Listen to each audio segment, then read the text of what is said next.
Viewers, Biden is staging a dramatic farewell tour, crafting a legacy that is more toxic than transformative.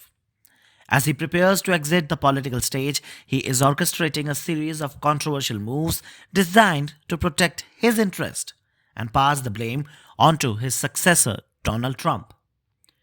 The most glaring example?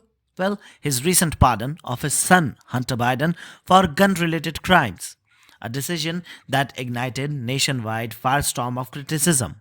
And the hypocrisy right now is very palpable.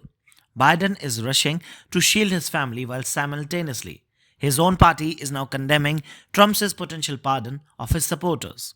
The Democrats are crying out loud, but the irony here is very thick. They seem to have conveniently forgotten who set this precedent of presidential clemency. In his first network TV interview since winning the election, President elect Donald Trump outlined the immediate priorities, signaling a shift and decisive approach to key campaign promises. Speaking to NBC News' Kristen Welker on Meet the Press, Trump emphasized his focus on economics, energy, and border security. We are immediately gonna strengthen up the border and do a real job, he declared, reaffirming his commitment on immigration reform. During the interview, Trump also addressed the controversial topic of January 6 Capitol riot participants, doubling down on his promise to pardon those arrested. He stated, and we quote, "We are looking at it right now," he stated, suggesting that he will likely pardon every one of them. He argued that those arrested, including those who assaulted the police officers, had no choice but to plead guilty. With over 1,500 people arrested and nearly 900 pleading guilty, Trump promised to review the individual cases very quickly. He went further, suggesting that the members of the January 6 investigation committee will go to jail for their actions, while claiming that he won't direct FBI or DOJ nominees to target the political rivals.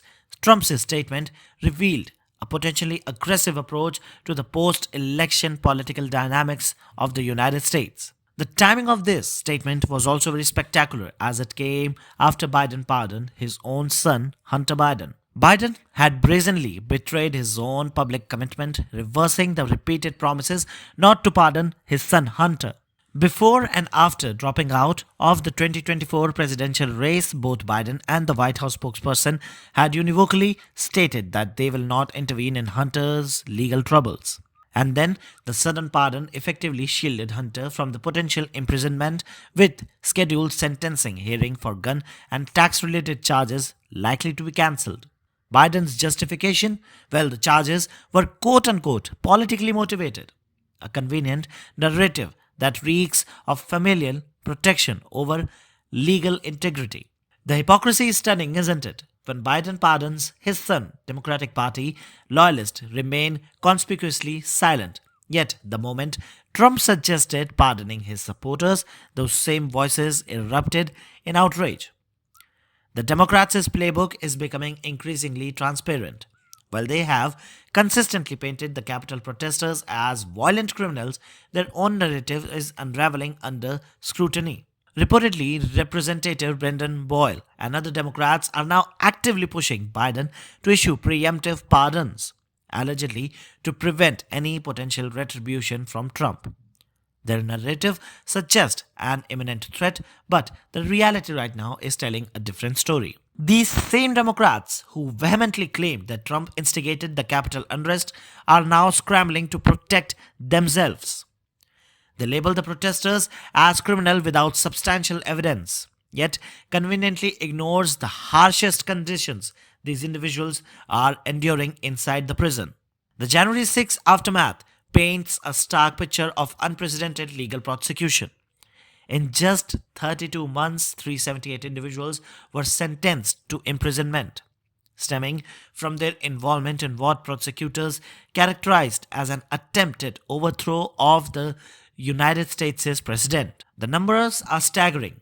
Over 1,150 people from every single state and even Washington, D.C. have been charged with various offenses related to the Capitol event. The FBI under Biden also further noted that these individuals remain at large and still facing charges. Some are even in jail without any concrete evidences. These statistics reveal a more than just a legal proceedings. They expose a systematic approach to prosecuting what many argue are political protesters. The scale of the charges, the breadth of the geographical representation, and the severity of sentences suggest a coordinated effort to make an example out of these individuals. But Trump has decided to serve justice and pardon all those who are paying for a peaceful procession. And so, the same liberals are denouncing Trump's potential pardons. The same clan, which was silent when Biden extended mercy to his own son, is now seething, and honestly, nothing can be more poetic than this move.